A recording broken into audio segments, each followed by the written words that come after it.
नमस्कार दोस्तों, हमारे YouTube channel Holi study point पर आपका स्वागत है।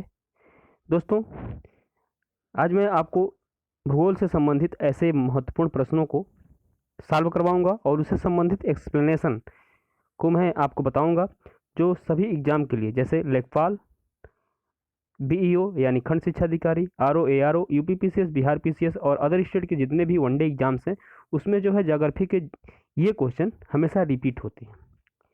तो लिख लेते हैं, स्टार्ट करते हैं। देखते हैं क्वेश्चन नंबर 1 क्या है आपके सामने जो दिख रहा है स्क्रीन पे। तो देखिए, दिया हुआ है कि निम्नलिखित कथनों पर विचार कीजिए। विचार करना है, स्टेटमेंट दिए हुए हैं। उपग्रह अपने ग्रहों की परिक्रमा करने के साथ साथ सूर्य की भी परिक्रमा करते हैं। सेकंड स्टेटमेंट क्या है, इनमें स्वयं की अपनी चमक होती है। थर्ड है, बुध और शुक्र का कोई उपग्रह नहीं है। और उपयुक्त कथनों में से कौन से सही है? देखिए, विकल्प दिया हुआ है पहला, दूसरा, तीसरा। बी जो है केवल पहला और तीसरा, सी जो है दूसरा और तीसरा, और डी में से उपयुक्त में से कोई नहीं। तो बताएं कि जो है इसमें के स्टेटमेंट कौन कौन से सही हैं।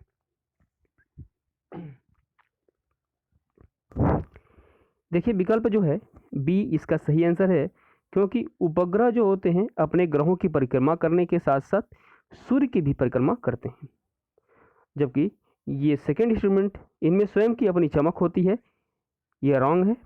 और थर्ड स्टेटमेंट जो है बुध और शुक्र का कोई उपग्रह नहीं है, यानी पहला और तीसरा जो है स्टेटमेंट सही है। अब आइए हम एक्सप्लेनेशन इसके जो है इससे संबंधित जो व्याख्या है उसको देख लेते हैं क्या है। देखिए, उपग्रह ऐसे आकाशीय पिंड हैं जो अपने अपने ग्रहों की परिक्रमा करने के साथ साथ सूर्य की भी परिक्रमा करते हैं। ग्रहों की भांति इनमें भी स्वयं की कोई चमक नहीं होती, अर्थात ये सूर्य के प्रकाश से चमकते हैं। ग्रहों के समान इनका भी भ्रमण पथ परवलयाकार होता है। तो देखिए, यहाँ पर एक क्वेश्चन और बनता है कि ग्रहों के समान इनका भी जो भ्रमण पथ होता है वह परवलयाकार होता है। बुध और शुक्र को छोड़ करके सभी ग्रहों के अपने अपने उपग्रह हैं, और सर्वाधिक उपग्रह जो होता है बृहस्पति ग्रह का है। और चंद्रमा के जो है, चंद्रमा पृथ्वी का एकमात्र उपग्रह है। पृथ्वी का एकमात्र उपग्रह कौन सा है? तो चंद्रमा है। और सबसे अधिक अगर किसी के पास उपग्रह है तो वह बृहस्पति ग्रह के पास है। तो देख लेते हैं जो है विभिन्न ग्रहों के उपग्रहों की संख्या निम्नलिखित है। तो देखेंगे, ग्रह है और इधर उपग्रह है। पृथ्वी का एक ही उपग्रह है, चंद्रमा। मंगल के 2 ग्रह हैं। बृहस्पति में 79 ग्रह हैं, सबसे अधिक। और शनि में जो है, शनि के 62 उपग्रह हैं। और यूरेनस, जिसको हम अरुण के नाम से जानते हैं, 27 उपग्रह हैं। नेपच्यून जो है अरुण को कहते हैं, जिसको 14 उपग्रह हैं। तो दोस्तों, इससे संबंधित जो व्याख्या अति महत्वपूर्ण है, तो आप इसको याद रखिएगा। नेक्स्ट क्वेश्चन देखते हैं। निम्नलिखित में से कौन से ग्रह सूर्य की परिक्रमा पूर्व से पश्चिम की ओर करते हैं? तो बताएं कि कौन से ग्रह जो है सूर्य की परिक्रमा पूर्व से पश्चिम की ओर करते हैं। दोस्तों, क्वेश्चन के बताने का मेरा तात्पर्य यह है कि इससे संबंधित जो भी क्वेश्चंस का जो व्याख्या हम कर रहे हैं उसमें आपके कई क्वेश्चंस आ जा रहे हैं, और उससे क्वेश्चन एग्जाम में पूछे जाते हैं। ठीक है, तो इसका आंसर बताएं कि सूर्य की परिक्रमा पूर्व से पश्चिम की ओर कौन से ग्रह करते हैं। तो विकल्प जो है इसका सी सही आंसर है। शुक्र और वरुण जो है ये ऐसे ग्रह हैं जो सूर्य की परिक्रमा पूर्व से पश्चिम की ओर करते हैं, और बाकी के जितने भी ग्रह हैं वह जो होते हैं पश्चिम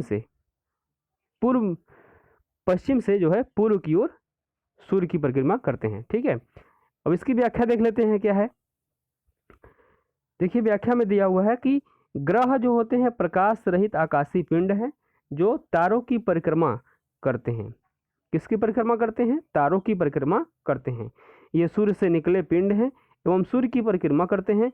ये सूर्य के प्रकाश से ही चमकते हैं तथा ऊष्मा प्राप्त करते हैं। सूर्य की परिक्रमा सभी ग्रह पश्चिम से पूर्व दिशा में करते हैं, परंतु शुक्र और अरुण सूर्य की परिक्रमा पूर्व से पश्चिम दिशा में करते हैं। सूर्य से निकटता एवं दूरी के आधार पर जो होता है ग्रह आंतरिक एवं बाह्य दो तरह के हैं। तो दो तरह के आंतरिक ग्रह होते हैं, दो प्रकार के दूरी के आधार पे, एक आंतरिक ग्रह होता है और एक बाह्य ग्रह होते हैं। तो देख लेते हैं आंतरिक ग्रह किसको कहते हैं। आंतरिक ग्रह में ये ग्रह सूर्य की निकटता के कारण भारी पदार्थों से निर्मित होते हैं और आंतरिक ग्रहों के अंतर्गत जो होता है बुध, शुक्र, पृथ्वी और मंगल आते हैं। तो याद रखिएगा दोस्तों, आंतरिक ग्रहों के अंतर्गत जो होते हैं 4 ग्रह आते हैं, बुध, शुक्र, पृथ्वी और मंगल। ये 4 ग्रह जो होते हैं आंतरिक ग्रह के अंतर्गत आते हैं। बात कर लेते हैं बाह्य ग्रह की। तो ये ग्रह जो होते हैं हल्के पदार्थ से बने होते हैं तथा इनका आकार भी बड़ा होता है, इसलिए इन ग्रहों को ग्रेट प्लैनेट्स भी कहते हैं। बाह्य ग्रहों के अंतर्गत बृहस्पति, शनि, अरुण व वरुण आते हैं। तो देखिए बाह्य ग्रह में 4 ग्रह आते हैं और आंतरिक ग्रह में भी 4 ग्रह आते हैं। तो याद रखिएगा बाह्य ग्रह में जो है बृहस्पति, शनि, अरुण, वरुण, यानी दूरी के आधार पर जो है ग्रहों को बांटा गया है, एक आंतरिक ग्रह में और एक बाह्य ग्रह में। आगे बढ़ते हैं दोस्तों, कुछ और बातें जान लेते हैं इससे संबंधित। सौर मंडल का सबसे बड़ा ग्रह बृहस्पति है तथा सबसे छोटा ग्रह जो है बुध है। तो ये बात याद रखिएगा। आकार के अनुसार ग्रहों का अवरोही क्रम देखिए।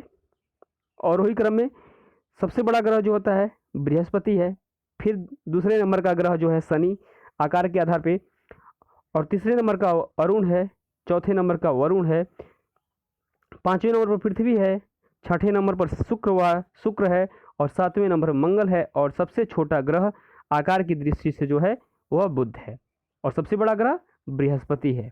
ठीक है, इतनी बातें याद रखिएगा इस क्वेश्चन से रिलेटेड। ठीक है, नेक्स्ट क्वेश्चन देखते हैं।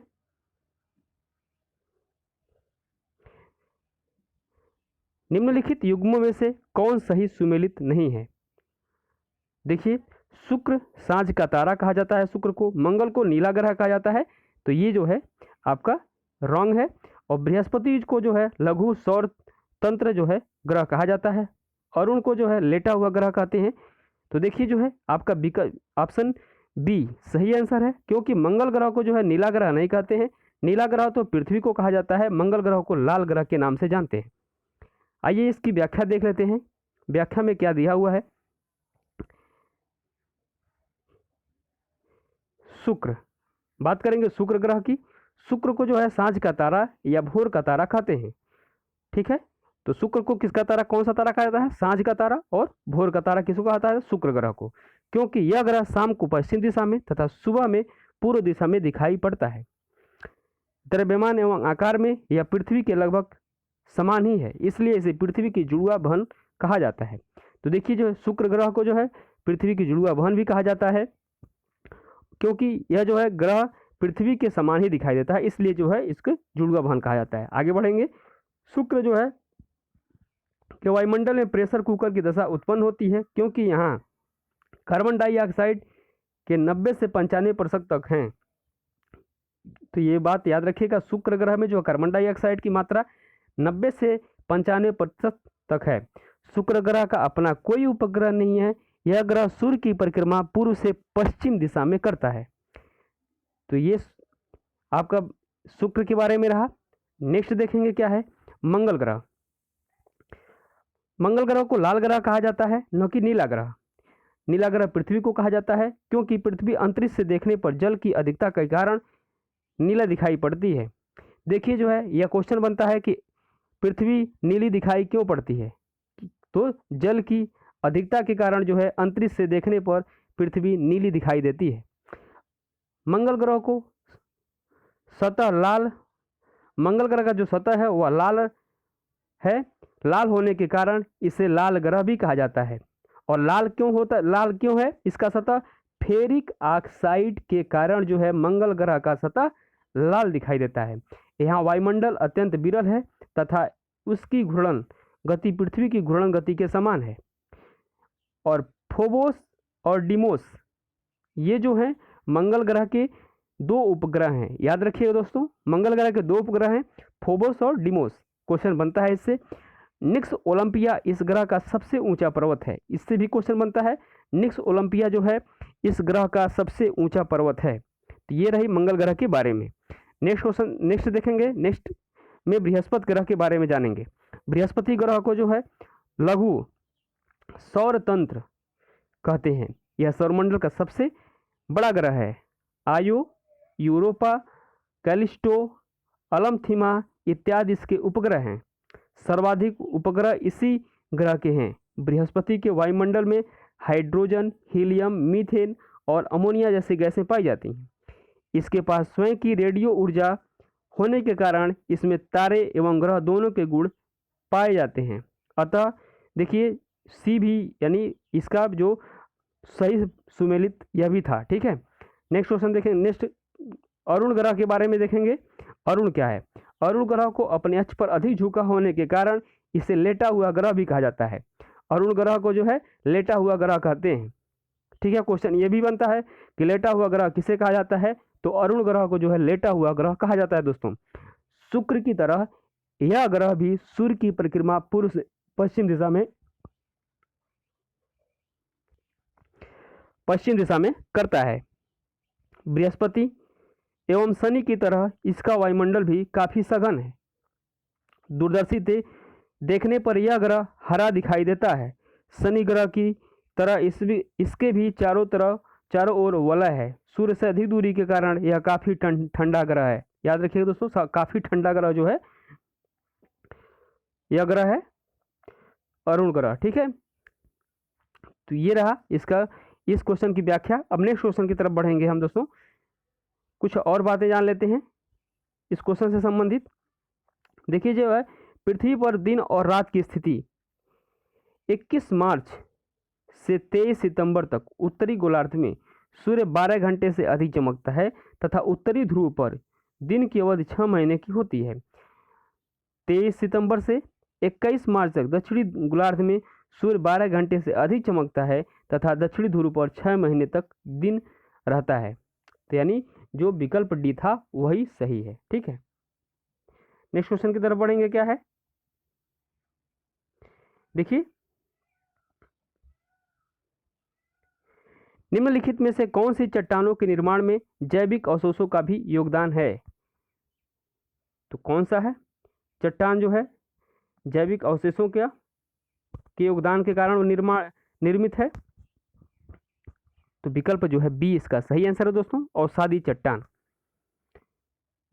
का निर्माण जो है जैविक अवशेषों से होता है। ठीक है, आइए हम इसकी व्याख्या देखते हैं। बात करेंगे अवसादी चट्टान की। अवसादी चट्टानों का निर्माण जो है पृथ्वी तल पर आग्नेय एवं रूपांतरी चट्टानों के अपरदन एवं निक्षेपण के परिणाम स्वरूप होता है। देखिए जो है अवसादी चट्टानों का निर्माण जो है किससे होता है? आग्नेय चट्टान और रूपांतरी चट्टानों के जो है अपरदन यानी टूटने से जो है परिणाम स्वरूप जो है अवसादी चट्टानों का निर्माण होता है। इन चट्टानों के निर्माण में जैविक अवशेषों का भी योगदान होता है। ठीक है, इन चट्टानों में जो है पुनः निर्मित चट्टानों में परतों का विकास होने के कारण उन्हें परतदार चट्टान भी कहा जाता है। तो जो अवसादी चट्टान होते हैं इसको परतदार चट्टान भी कहा जाता है। अवसादी चट्टानों का विस्तार जो है संपूर्ण क्रस्ट के लगभग 75% भाग पर है, परंतु क्रस्ट के निर्माण में योगदान केवल जो है किसका 5% होता है। ठीक है, अवसादी चट्टान का योगदान जो होता है क्रस्ट के निर्माण में केवल 5% का होता है। बात करेंगे आग्नेय चट्टान की। इन्हें जो है प्राथमिक चट्टान भी कहा जाता है आग्नेय चट्टान को, क्योंकि पृथ्वी की उत्पत्ति के उपरांत सर्वप्रथम आग्नेय चट्टानों का ही निर्माण हुआ था। ये चट्टान जो होते हैं रवेदार होती हैं। इन चट्टानों में परतें तथा जैविक अवशेष नहीं पाए जाते हैं। अवसादी एवं रूपांतरी चट्टानें जो होती हैं आग्नेय चट्टानों से निर्मित होती हैं।